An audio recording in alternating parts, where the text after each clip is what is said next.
이번 주 포항 MBC 뉴스를 한 번 더 정리해보는 시간, 포항 MBC 뉴스 브리핑 시작합니다.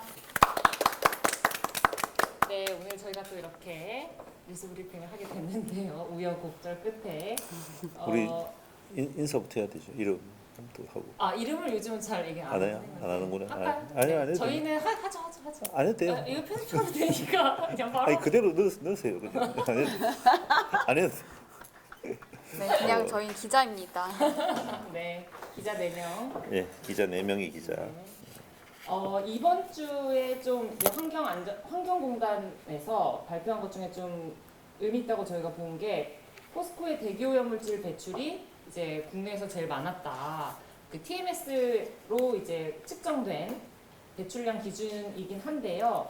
어쨌든 포항제철소랑 광양제철소가 광양이 1위고 포항이 2위인데 전부 다 해서 34,000톤을 배출해서 이게 전국 1, 2위고 그다음에 경북도에서도 제일 많은 수치고 포항시에서도 제일 많고 그래서 사실 여기서 근데 TMS가 좀 한계가 있는 게 모든 유해물질을 다 측정하는 건 아니고 대기 유해물질이 종류가 한 30개, 40개 되는데 그 중에 이제 한 7, 8가지 정도만 측정을 해요. 그래서 가장 좀 문제가 되는 게 그 질산화물하고 황산화물 그리고 미세먼지 이렇게 이제 측정을 해서 하고 있는데 지금 포항제철소가 어쨌든 전년에 대비해서 이 수치가 많이 그러니까 수치 자체는 감소했는데 지금 전국적으로 다른 사업장들이 다 많이 줄고 있어가지고 포스코가 제일 지금 높게 나온 거라고 보시면 돼요. 현대제철 같은 경우에는 좀 많이 비교가 되잖아요. 그렇죠. 현대제철은 지금 56%, 57% 줄였는데 포스코 같은 경우에는 지금 7% 포항하고 광양 다 합쳐서 7%. 그러니까 현대가 지난 그 2019년 그 기록을 보니까 2위를 기록했는데 전국에서 지금 작년은 5위로 지금 내려갔고 거기에 비해서 그 포항제철소 같은 경우는 3위에서 2위로 다시 올라갔더라고요. 그래서 포항제철소가 특히 지금 현재 오염물질 배출량 자체가 많다. 문제는 이제 그 포스코에 이렇게 대기 배출 시설이 한 4천여 개 되는데 그 중에 TMS 설치된 게 한 40여 개 정도인 것으로 보이거든요. 그러니까 물론 이제 이 TMS 설치된 게 가장 좀 규모가 크고 배출량도 많고 하기는 해요. 다른 것들이 좀 이거보다 훨씬 좀 적다고 봐야 되긴 하는데 그래도 어쨌든 이게 전수조사는 아니라는 거. 그래서 이런 다른 여기 TMS에 집계되지 않은 다른 이제 배출 시설이라든지 아니면 저희 한참 보도 많이 했던 브리더라든지 네. 예, 그런데 그리고 또 이제 방지 시설 설치를 면제받은 배출구들이 있거든요. 그래서 그런 데서 이제 나오는 것들이 추가로 더 있을 것이다. 그래서 어쨌든 포스코가 이번에 이렇게 순위가 높게 나온 것은 아까도 말씀드렸지만 다른 데는 많이 줄고 있는데 그만큼 지금 뒤따라가지 못하고 있다 추세를 그렇게 좀 이해해야 될 또 것 같아요. 포스코 같은 경우는 또 지난해인가요? TMS 미설치로 해가지고 네네. 그러니까 TMS를 설치해야 되는 시설인데 설치가 안 되는 사실이 이제 드러나가지고 그렇죠. 경북도로부터 고발도 당하고 그랬죠, 그죠? 네, 그 코크스 인출 냉각 시설이라고 하는 건데 거기에다가 이제 15군데에다가 설치를 안 한 거예요. 법령이 바뀌어서 설치했어야 되는데 그래서 한 10년 동안 설치를 안 해가지고 고발을 당하기도 했었습니다. 그러니까 그것만 보더라도 약간 좀 사각지대가 그래도 아직 많이 남아 있다 이렇게 좀 그렇죠. 봐야 될 것 같아요. 포항제철소가 내뿜는 대기오염 물질이 경상북도 전체 배출량의 83%를 차지해요. 그런데 이제 경상북도가 전국에서 대기오염 물질을 5순위로 가장 많이 배출을 하고 있거든요. 그러면 이제 포항제철소가 이제 경상북도에서 차지하는 대기오염 물질 배출량이 83%예요. 그러면 굉장히 많이 이제 배출을 하는 걸로 또 알 수 있는 거죠. 그러니까 경상북도의 어떤 메인 사업장이 대기 오염과 관련해서는 포스코인 거죠. 80%나 차지하니까 그죠. 근데 아직 그렇게 방금 말씀해주신 것처럼 그렇게 많은 굴뚝 중에서 굉장히 극소수에만 이제 TMS 장치가 설치돼 있는 거잖아요. 그러면 실제로 그 많은 굴뚝을 이제 관측을 만일에 한다면 얼마나 많은 또 대기오염 물질이 관측이 될지는 미지수인 거죠. 그래서 좀 경북도에 좀 직접 취재를 좀 해봤잖아요. 그래서 네네. 포스코에 뭐 이렇게 규제하는 거라든지 이런 걸 좀 확인해봤잖아요. 좀 어떻던가요? 경상북도에서는 이제 초과를 했을 때 대기오염 물질이 기존 기준치보다 음. 초과를 했을 때 그 부과금 같은 거를 측정을 하는데 그 초과 배출금이 작년 기준으로 8천만 원까지 나왔다고 해요. 그러니까 상당히 많은 그 대기오염 물질을 초과해서 이게 배출을 하고 있는 거죠.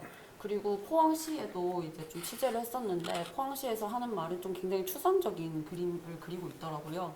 그러니까 뭐 숲을 조성을 해서 뭐 대기오염 물질을 저감을 하겠다 뭐 이런 약간 추상적인 그림만 그리고 있어서 사실 실질적인 대책은 없는 거죠. 아직은. 네. 근데 이게 거의 수십 년 동안 우리가 이제 특히 포항 시민들 같은 경우는 포스코로 인해 가지고 이런 대기오염 물질 배출된 부분을 고스란히 이제 또 마시고 살아왔는데 거기에 대한 뭐 어떤 건강 역학 조사라든가 뭐 이런 부분들이 사실 포스코 어떤 관계가 있는지 그 정확하게 뭐 이렇게 조사된 건 사실 없지 않습니까? 그러다 보니까 과연 이런 부분들이 이렇게 그냥 넘어가서 될 일인지 매년 이렇게 많은 양의 그 오염 물질이 배출되고 있는 상황들 그 크게 개선되지 않고 있는 상황들 그러면서도 이게 뭐 그렇게 책임 의식을 못 느끼는 포스코 또 포항시는 또 거기에 대해서 무기력하게 대응하고 이런 것들이 굉장히 좀 시민들이 봤을 때는 답답한 그런 상황인 것 같아요.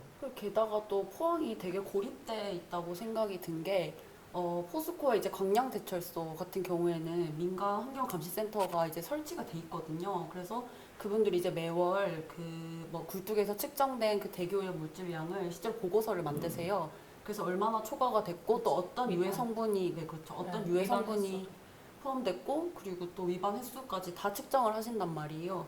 이제 그런 보고서를 통해서 더 투명하게 이제 감시를 할 수 있고 그리고 또 이제 뭐 공무원분들이 좀 대책을 마련하기에도 훨씬 좋은 그런 자료인 거죠. 그런데 포항 같은 그러니까 포항지철소 같은 경우에는 뭐 그런 민간 환경감시센터가 없어요. 그런 그리고 상황이죠. 브리더 밸브 그걸로 문제 됐을 때도 민간 감시기구 만들어라라고 환경부에서 권고했는데도 그것도 포항만 안 만들었거든요. 그러니까 당진도 그때 만들고 아까 이제 배 기자가 말한 그 이제 광양에 만든 것도 사실 브리더 문제가 이제 문제가 되니까 환경부에서 해서 만든 건데 포항은 아직도 그게 이제 제대로 네, 만들어지지 않고 있는 상황인 거죠. 게다가 이제 작년쯤에 이제 민간환경감시센터 같은 기구를 만든다고 이제 포항시랑 뭐 경상북도랑 그리고 환경단체 이렇게 해서 또 자리가 한번 마련이 됐었어요. 근데 그때도 1차만 이제 뭐 자리를 한번 마련을 했고 그 이후로 완전히 무산이 됐다고 하더라고요. 그래서 사실 이번에도 포항시에서 민간 하겠다고 환경 그렇죠 감시센터를 만들겠다라고 했어요. 그런데 그게 또 어떻게 될지는 계속 지켜봐야 하는 것 같아요. 저번에도 만든다고 했었는데 그대로거든요. 그래서 이 포스코 그 대기오염 문제 저희들이 뭐 계속 지속적으로 계속 반복해서 지적하고 문제 제기하고 있는데도 불구하고 너무 크게 행정기관들이 특히 행정기관들이 너무 무기력한 거 아닌가. 시민들을 대변하고 그 해야 될 행정기관들이 제 기능을 못 하니까 그 결국 피해는 고스란히 이제 시민들한테 돌아가니까요.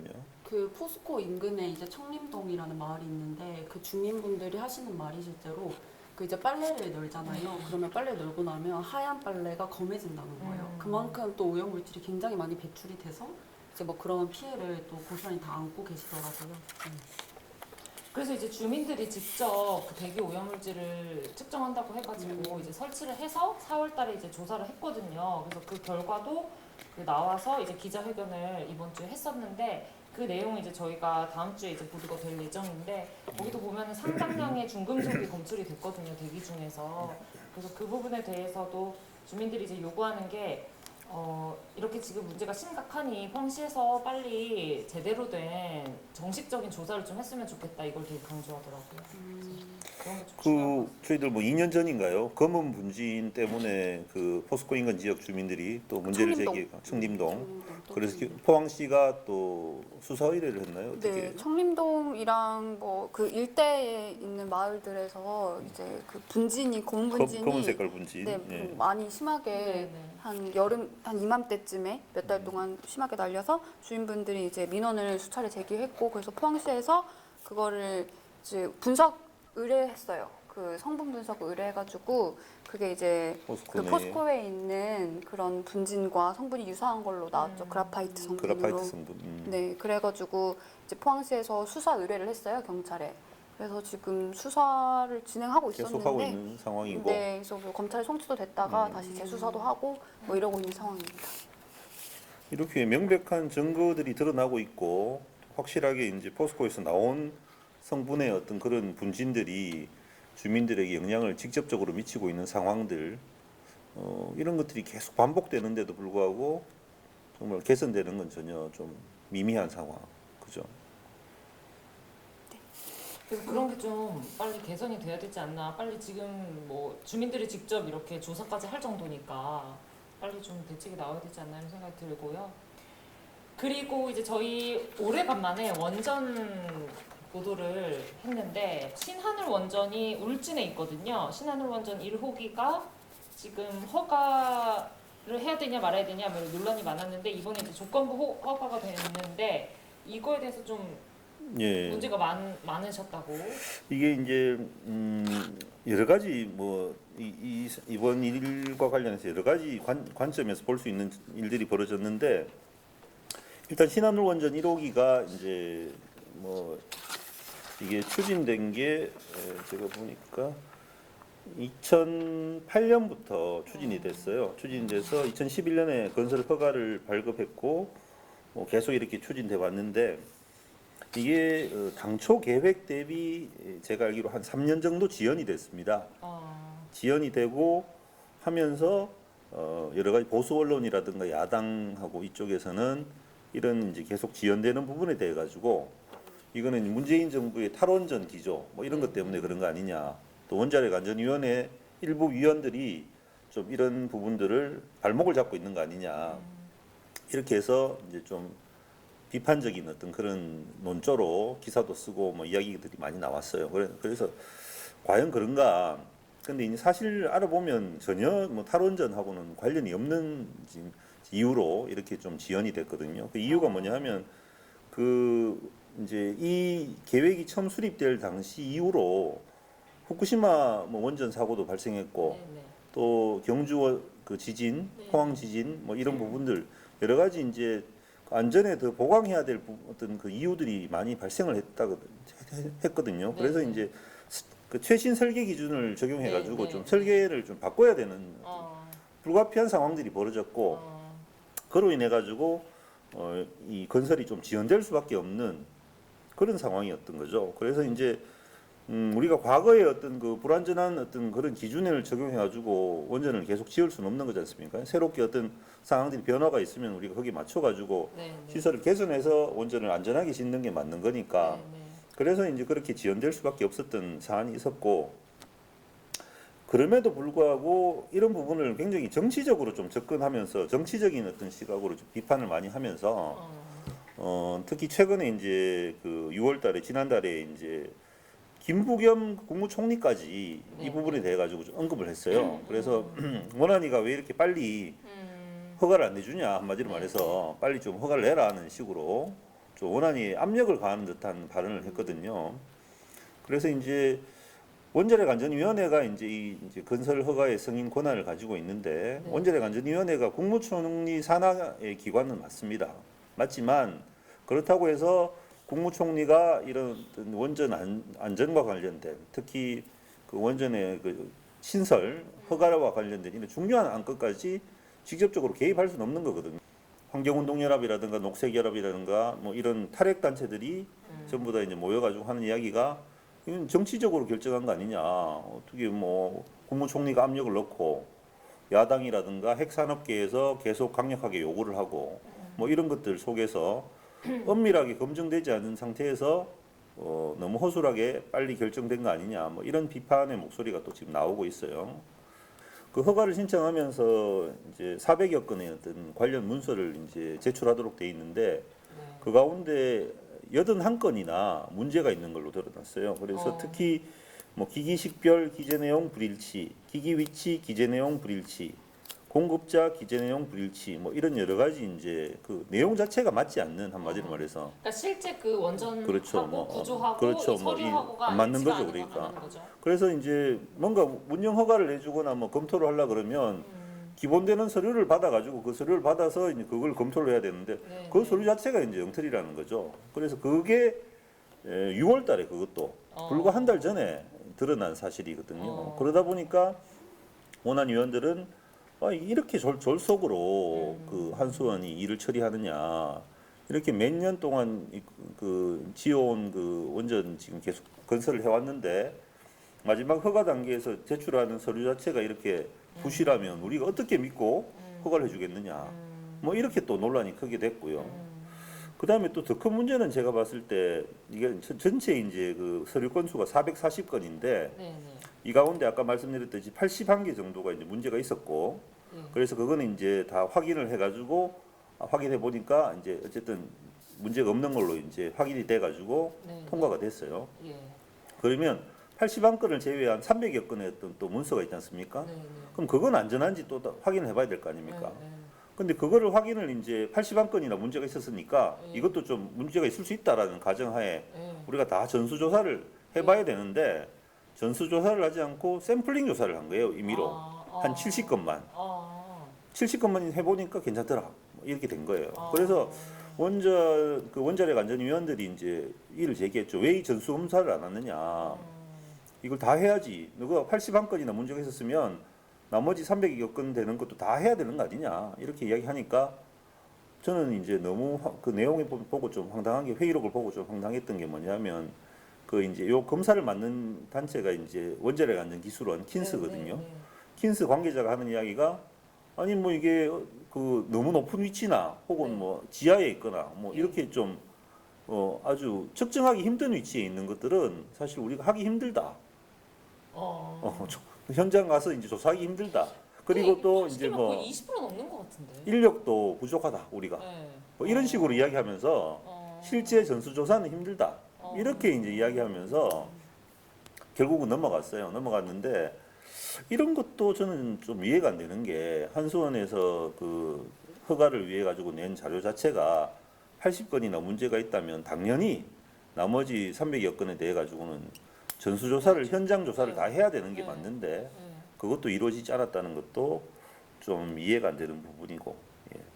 그리고 이제 가장 그 이번 허가 그 운영 허가를 내면서 가장 논란이 됐던 거는 결국은 이제 그 파라고 불리는 그 수소 제거 장치입니다. 네, 이게 네. 파라는 게 뭐냐면 이제 그 원전 건물 내에 발생하는 수소 농도를 감소시켜 가지고 수소 폭발 위험을 이제 억제하는 그런 장치거든요. 그러니까 이제 후쿠시마 우리 사고 이후에 그렇죠. 강화된 그 그때도 안전 수소 설비 중에 관련된 하나죠. 폭발이었죠, 그죠? 예. 네. 그래서 그 후쿠시마 관련된 그런 어떤 안전 시설인데, 그래서 이제 그게 지금 많이 설치도 돼 있고요, 다 네. 설치돼 있고 한데 지난 2월달인가 이제 언론을 1월 통해서 달에. 2월달에 2월달에. 2월달에 예.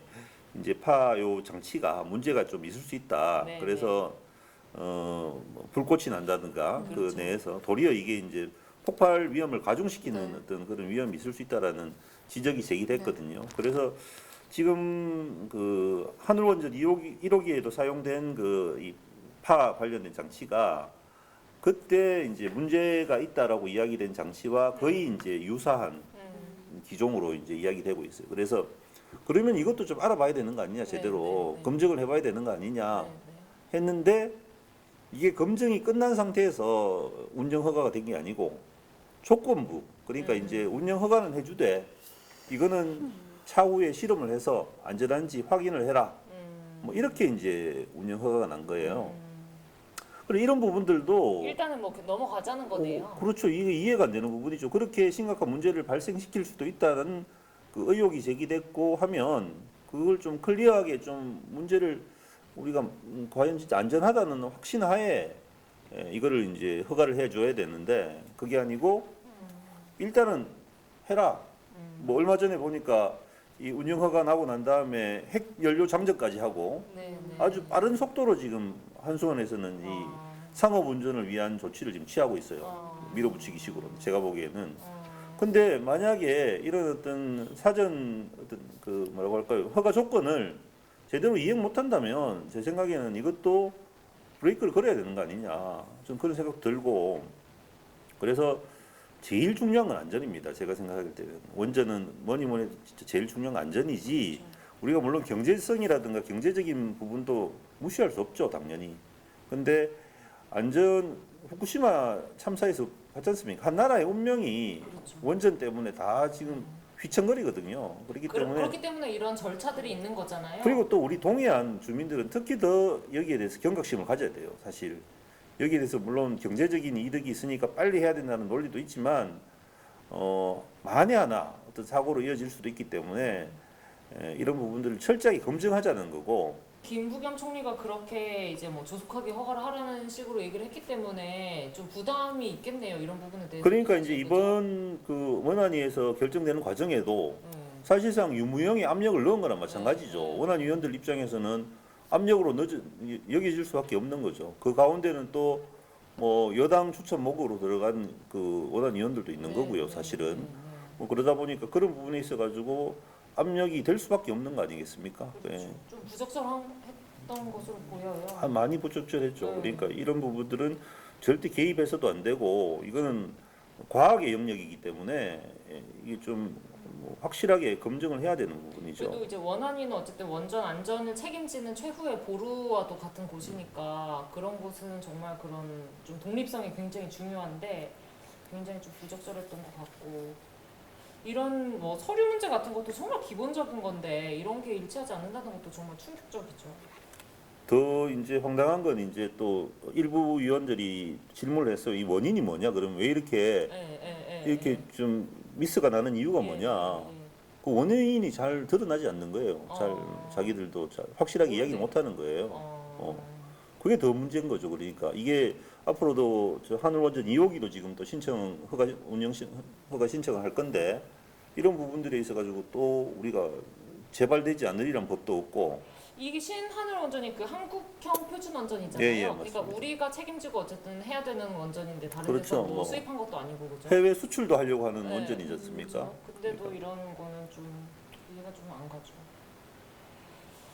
알겠습니다. 오래간만에 아주 원전 이야기를 들어가지고 재밌네요. 오래간만에.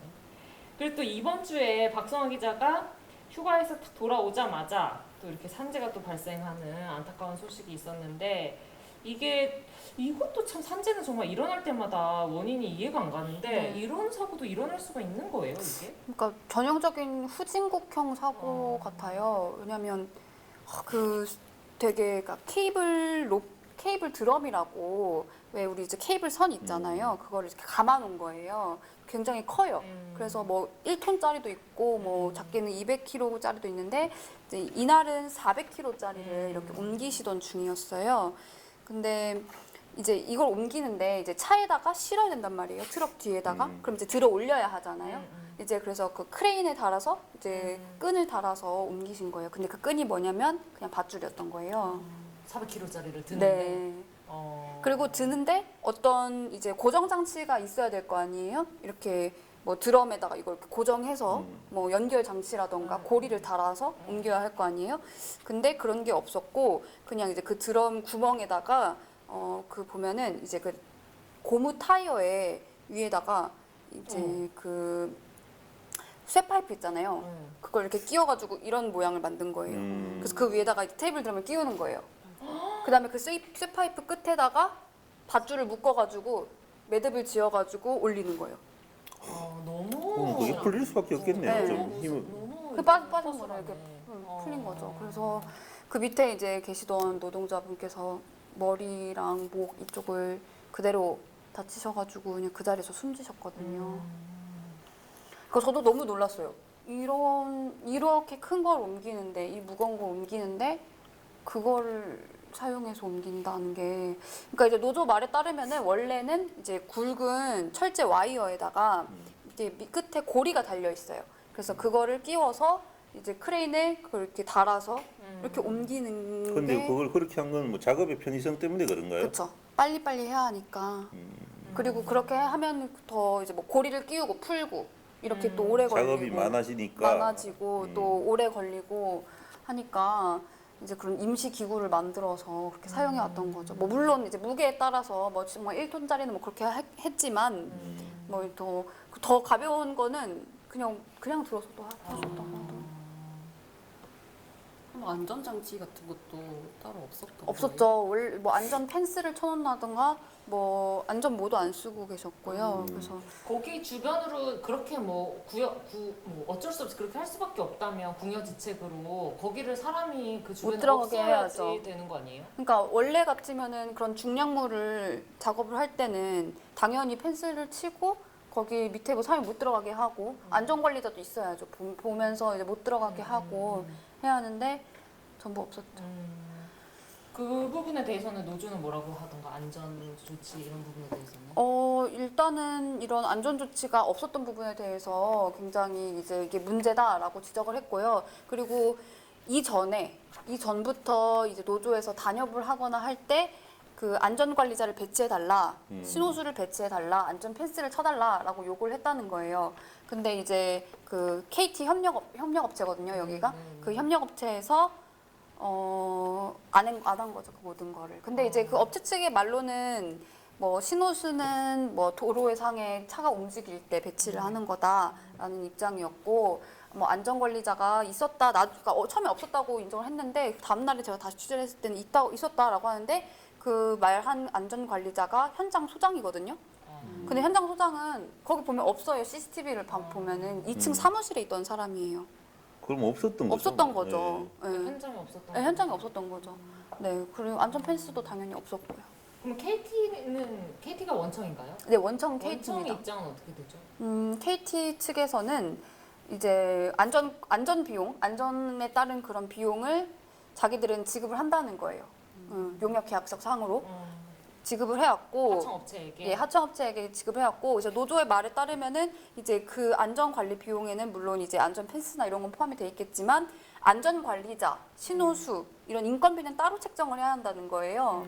예, 그래서 이제 안전 비용에 이 인건비가 포함이 돼 있지 않기 때문에 이제 회사 측에서는 이런 식으로 안전 관리자도 배치를 안 하고 한 거다라는 말이었죠. 그래서 근데 이제 뭐 KT 측에서는 뭐 협력업체 측에서 이제 노조가 이런 뭐 안전관리자나 신호수는 뭐 구두상으로는 얘기했다는 것 같지만 안전관리자의 배치를 요구한 적이 없다. 아니 그건 뭐 노조가 요구하고 안 하고를 떠나가지고 기본적으로 그쵸, 기본적으로 규정상으로. 좀 그걸 안전하게 해야 되는 게 그쵸. 중요한 거잖아요. 그쵸, 사고가 안 당연하죠. 나게. 그리고 또 뭐 원청이면 원청으로서 책임을 져야 되는 거죠. 그러니까 뭐 내가 뭐 협력업체에 다 맡겼으니까 네. 우리는 책임 없다 이렇게 얘기해서는 안 되는 그러니까 이게 거죠. 위험의 외주화가 그냥 그대로 아직도 그 노조에서도 그래서 그 얘기인 거예요. 이게 서로 안전의 문제를 뭐 원청은 뭐 하청은 원청 이런 식으로 떠넘기기 하고 그런 구조 속에서 뭐 정말 또 하청 노동자가 항상 그렇듯이 이렇게 사고를 당한 거다라는 입장이셨어요. 이거는 뭐 노동부에서는 따로 어떻게 뭐 작업 정지라든지 뭐 이런 조치는 해당 없나요? 작업에는 지금 뭐 중지를 했는데 이 비슷한 모든 작업에 중지를 하진 않았죠. 그럼 규정 문제도 좀 어떻게 되는지 그런 것도 좀 궁금하긴 하더라고요. 근데 이제 그러니까 이게 밧줄 사용하면 안 된다 이건 아니에요, 사실. 그 법상으로도 뭐 노동부 말로도 밧줄 사용해도 된다고는 하더라고요. 근데 이제 그것도 문제죠. 밧줄 사용해도 된다는 것도 문제고, 근데 이제 규격에 맞는 뭐 무게 어디까지 뭐 견딜 수 있는 그런 밧줄 사용하면 된다는 뭐 입장인데, 뭐 그러니까 문제는 그 작업을 하는데 적절한 그런 안전 지침이 없다는 거예요. 아예 그러니까 네. 이게 지금 KT에서 상시적으로 발생하는 업무잖아요. 네. 이 작업이잖아요. 네. 그러니까 KT가 뭐 이런 일들을 굉장히 많이 할 거 아닙니까? 그쵸. 그렇기 때문에 또 협력업체를 두고 있는 거고 그러면 KT도 당연히 이게 얼마나 위험한 작업이고 네.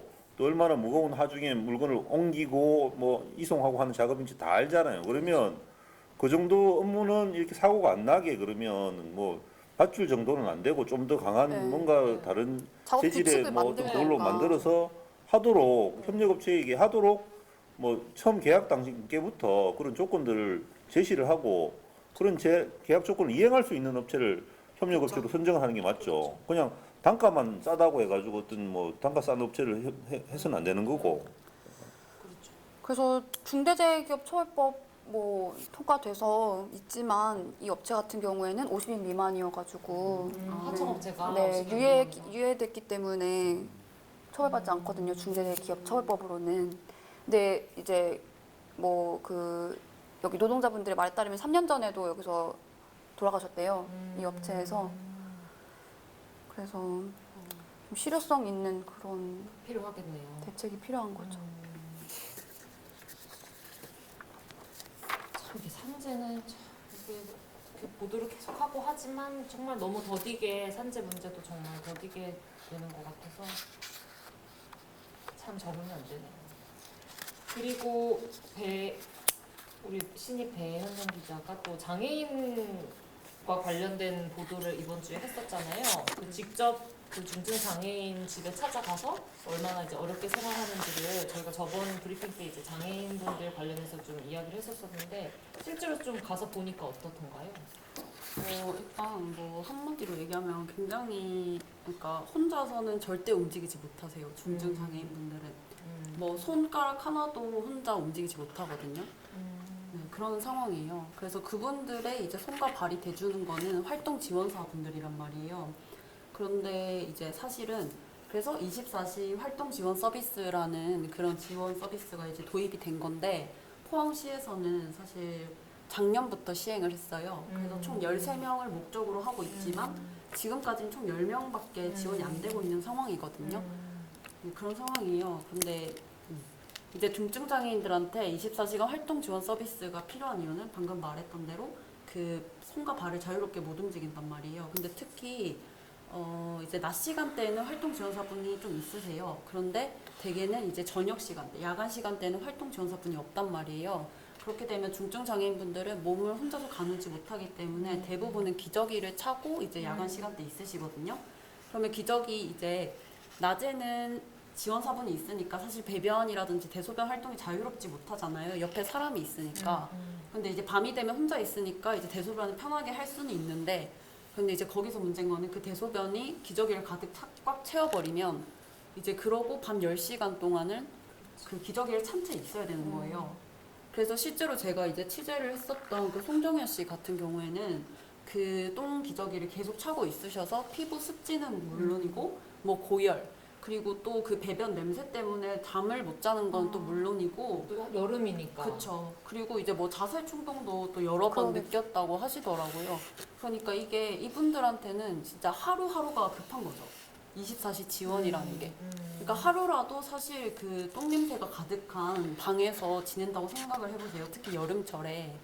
그러면 정말 힘들잖아요. 근데 그래서 이분들은 뭐 1시가 더 빠르게 24시 지원이 필요한 상황이에요.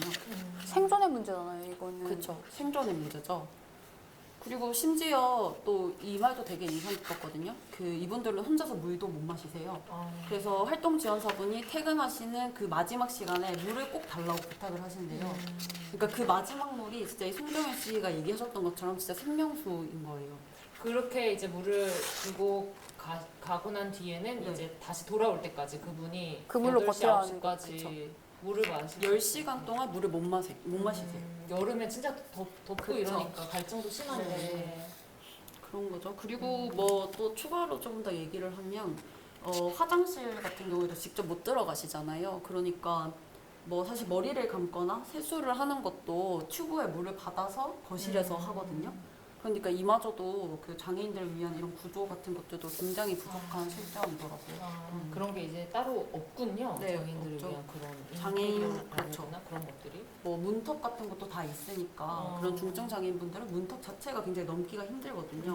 뭐 그런 최소한의 시설도 사실 장애인들을 위해서 맞춰져 있지 않다 보니까 뭐 그런 거에 대한 불편함도 정말 많이 호소를 하시더라고요.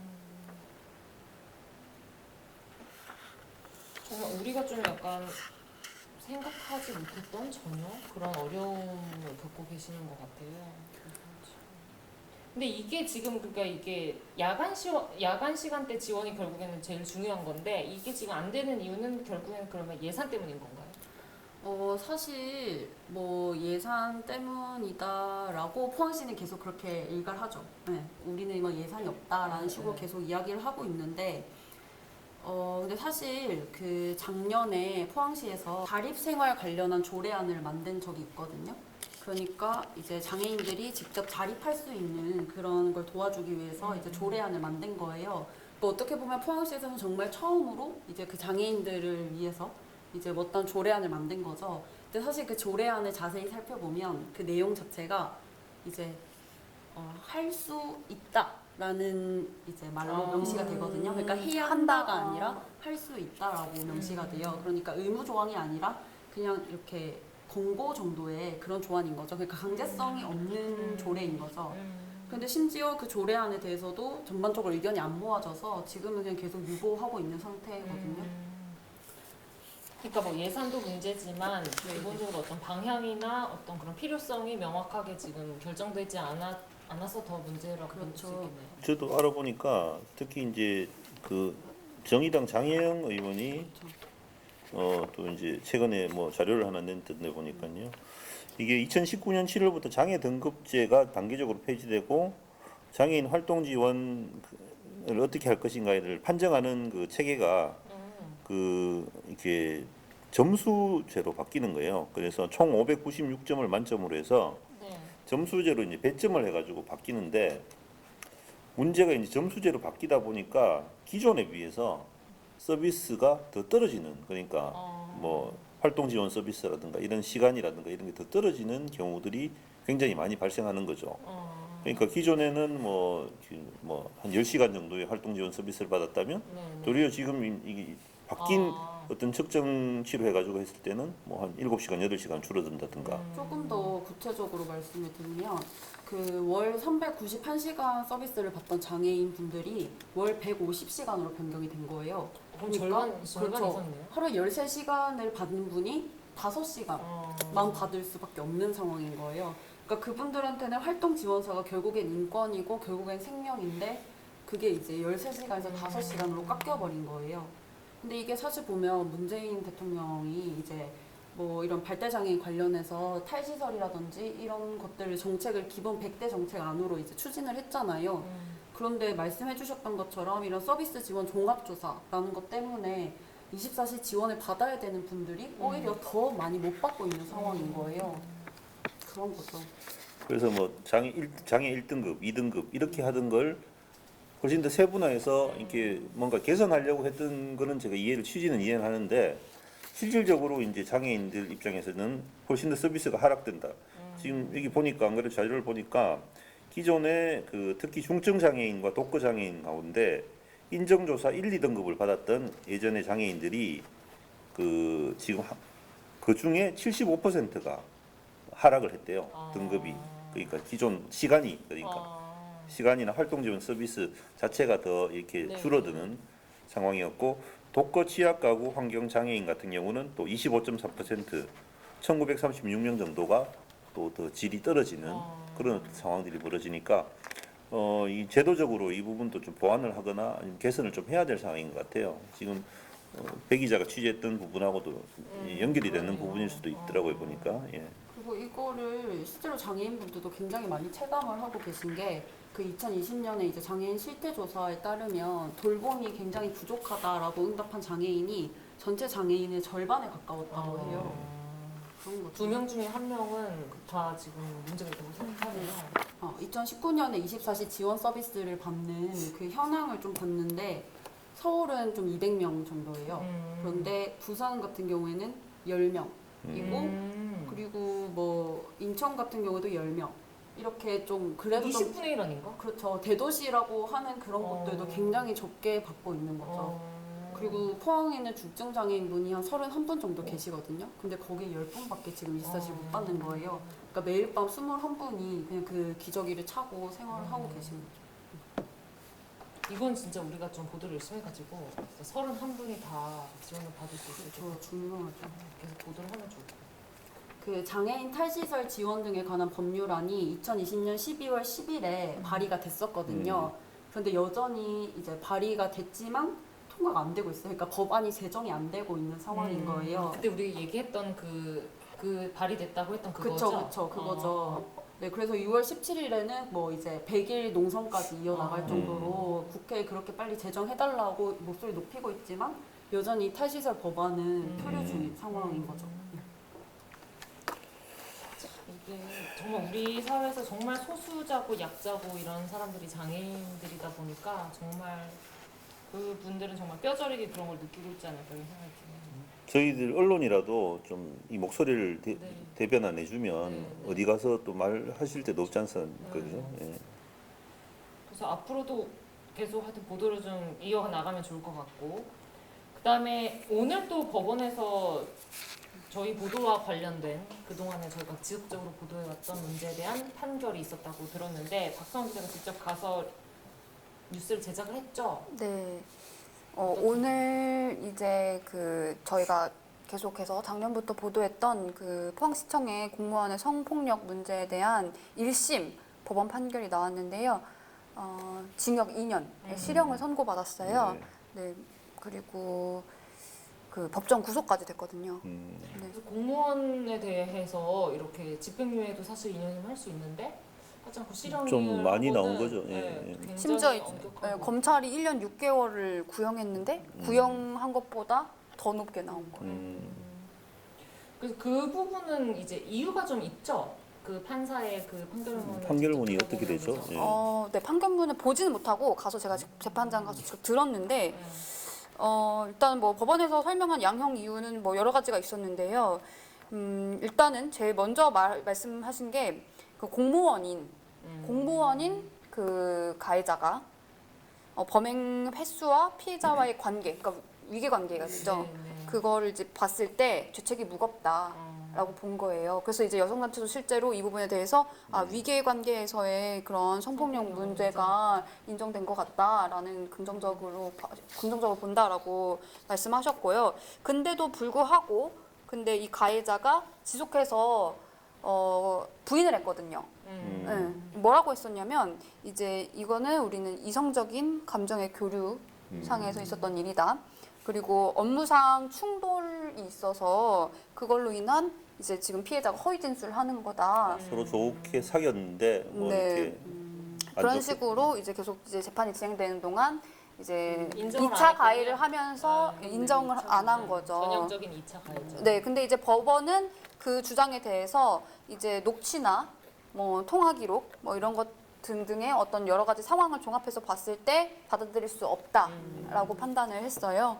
그래서 이제 그 가해자가 이런 범행의 심각성을 깨닫지 못한 채로 범행을 계속 부인하고 있다라고 하면서 이제 징역 2년을 선고한 겁니다. 그래서 저도 이제 이 사건 관련해서 보도를 많이 했잖아요. 근데 정말 이게 판결이 나오기까지 지금 거의 처음 사건 발생해서 고소 고발하고, 그러니까 시청 얘기했는데도 해결이 안 됐죠. 그래가지고 이제 어쩔 수 없이 경찰서에 고소 고발해가지고 된 게 지금 벌써 2년이 다 돼가거든요. 그러니까 정말 이렇게 지난한 시간 동안 피해자가 끊임없이 이 문제를 주장하고 문제가 있다라고 얘기하고 심지어 기자회견까지 노조가 하고 했는데도 뭐 2차 가해도 있었고 포항시에 심각했죠. 의해서. 그 시장님도 그 2년이 다 지나서 이제 네. 사과를 한 거 네, 아닙니까? 2년 다 최근에 돼가지고 이제 네. 최근에 지난번에 우리 하셨잖아요. 했지만 네.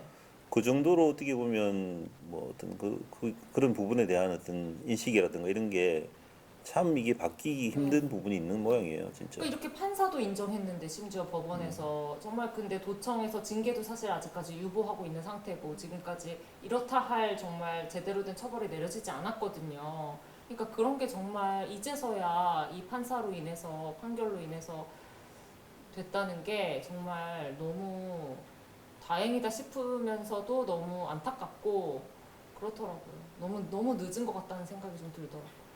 저는 진짜 이때 처음에 보도했을 때 제일 정말 기자 되고 엄청 충격적이었던 날이었던 것 같아요. 왜냐면 시청에서 이제 그 시청의 보도자료를 반응, 예, 냈는데 그 보도자료 내용이 저한테는 되게 충격적이었거든요. 이게 약간 뭐 노조가 문제 해결하려고 이용하는 거다. 다른 문제를 해결하려고 이걸 네. 들고 나왔다 뭐 이런 식으로. 하면서 뭐 법적으로 대응하겠다. 뭐 이렇게 약간 협박식으로도 뭐 이렇게 써놓고 했는데 그게 되게 충격적이었거든요. 저는. 그래서 이번 판결을 그래서 여성단체 측에서도 이번 판결에 대해서 직장 내 성추행 사건에 대해서 이게 되게 진일보한 판결이 내려져서 이제 앞으로 성평등한 공직사회로 나아갈 수 있는 계기가 됐으면 좋겠다 하면서 되게 환영의 어떤 메시지를 주셨습니다.